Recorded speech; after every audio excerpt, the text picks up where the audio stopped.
This week, the question became more compelling than ever. Can anything stop the Trump 2024 juggernaut?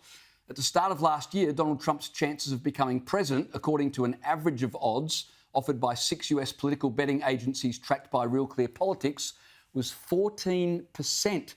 But Trump is now at unbackable odds to win the Republican presidential nomination again. Those same bookies now give Trump a 41% chance of winning a second term. Next week's New Hampshire primary may be the only possible bump in the road, but he's looking unstoppable, especially after what we saw in Iowa, the biggest victory margin in Iowa caucus history. You get the sense that for many voters, Donald Trump's resurgence is their retribution against the hated elites. But maybe Donald Trump wasn't the only one beaming following that historic Iowa victory.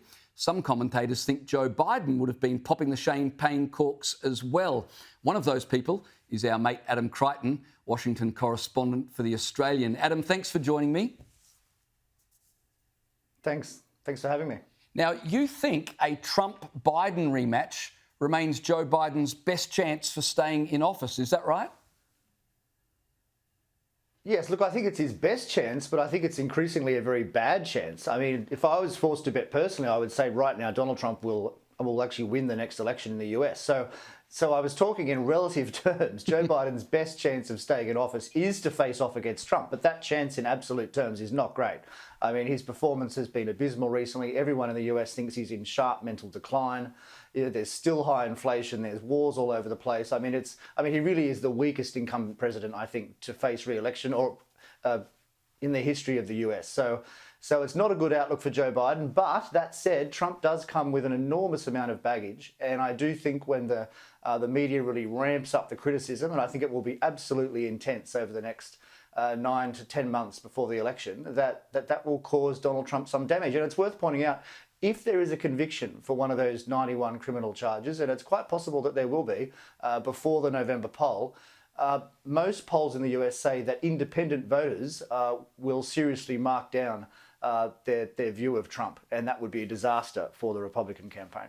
So I want to ask you about that, because one of the things that strikes me, and I kind of think DeSantis probably would be a very efficient, very good president. He's accomplished. He seems to be able to manage things. He's certainly done that in Florida. Trump is this haphazard, crazy kind of figure, and yet people prefer him. So do you think Trump's supporters genuinely believe he would be the best president, or do you think they just want to stick it up the establishment? Yeah, look, it's a good question, and I think it's probably more the latter. I agree with you. I mean, my personal preference was DeSantis, of course, not that I vote here, but I was rather disappointed with his performance. And indeed, in the last few hours, you may have seen he's actually pulled out of the Sunday shows, which suggests that maybe he's going to wind down his campaign. But to your main question, look, I mean, I think Trump is, as I put it in that piece, a vessel through which the American public channel their rage against the establishment. Because as we pointed out, he's certainly not the ideal candidate. He's got all these criminal charges. I mean, his campaign rhetoric is at the very best strange. Certainly not out of the traditional political playbook, and yet he still thrives. He's gone from, as you said, 14% chance of winning to 42% chance in winning in 12 months. And I think because he's attacked so relentlessly by the university system, by the judiciary, by politicians, by the media, of course. They are the commanding heights of the modern economy. They are the elites, and ordinary Americans see this, and they hate those institutions, and they see these hated institutions attacking this one man over and over again. And let's face it, many of the attacks, I'm sure even Democrats would agree in private, are very exaggerated, and ordinary Americans see that, and so the natural response is to stick up for this guy, to defend this guy, and they're going to do that probably by voting for him. And they look past all of his flaws. And I think actually, all the attacks on Trump have been very, very counterproductive for the Democrats, I think. So look, remains to be seen what happens. I think it's going to be close, personally, the final outcome in November. But Democrats certainly haven't helped their cause, I think, by heaping all of this abuse. I mean, for instance, comparing him to Adolf Hitler, that's a new one now. I mean, that's clearly just absurd, and it happens all the time. So, yeah, that's just one example of that phenomenon. Now, you mentioned earlier Joe Biden's mental capacity and, or rather lack thereof. Have a look at this clip. This is just from the other day where Biden got completely confused thinking he'd had a photograph with someone who wasn't even in the state. Have a look at this. She also wanted to mention Congress, Deborah Ross. Where's Deborah? This year, I just had my picture taken with her. Oh, she couldn't be here, actually. That's not true. I got it mixed up. And she has, she fights very hard for the people of this district, and she's up in Washington right now. Now, I still can't believe they would put Biden up as the nominee from the Democrats. Michelle Obama has been getting a little bit of publicity lately. Is there any truth to the rumours or any credibility to rumours that perhaps she could be put forward? Or is there anyone else, or they really are stuck with Joe Biden? Well, look, I certainly wouldn't rule her out. Indeed, betting markets, which we talked about before, those same averages showed a big jump for Michelle about 2 weeks ago when she gave a podcast interview where she said she was scared of the prospect of another Trump presidency. So I think she's something like the fourth favourite to become president. I know it's hard to believe, but I think she's sitting on about 12%. And look, I mean, I would not rule it out. I mean, remember, the party itself, the Democrat Party, has quite a lot of power to pick someone, I think, themselves, if say in August at the Democrat convention, the president decides that he's not going to run again for some reason.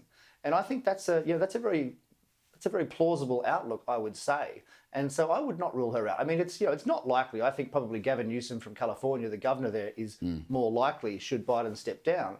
But Michelle is a good choice, I think, from their point of view. Just quickly, Trump has said he will not take Nikki Haley as his VP. Who's the front runner for VP for Trump? Is it Vivek? Is it Tucker Carlson? No. Well, certainly both of those names are being offered by bookies, but no, it's actually the governor of South Dakota, Kristi Noem. She's quite glamorous, actually, 52, former rodeo queen, former snow queen. She's very conservative. She's a big Trump backer. She supported him all along. She's famous in the US for during COVID not instituting a single restriction. I mean, it was the only state in the US. Everyone talks about Florida, but actually at the beginning of the pandemic, Florida did have some restrictions, some lockdowns for a few weeks. But in South Dakota, absolutely nothing. So, of course, she was hated by the left, but the statistics ultimately proved her right. There was very little difference between outcomes in her state and other states. So she rode to prominence on that. So, look, I think that she'd be a good choice, but there are lots of others. There's Tulsi Gabbard, the former Democrat. There's Vivek, as you said, extremely articulate, very brilliant man. My view is the bench of Republicans, if you like, is a lot stronger, a lot more talented than you see on the Democrat side. So I think, Trump has a range of options and they're all good ones. Adam Creighton, it's going to be an interesting ride this year as we watch the election there. Thanks so much for your time tonight.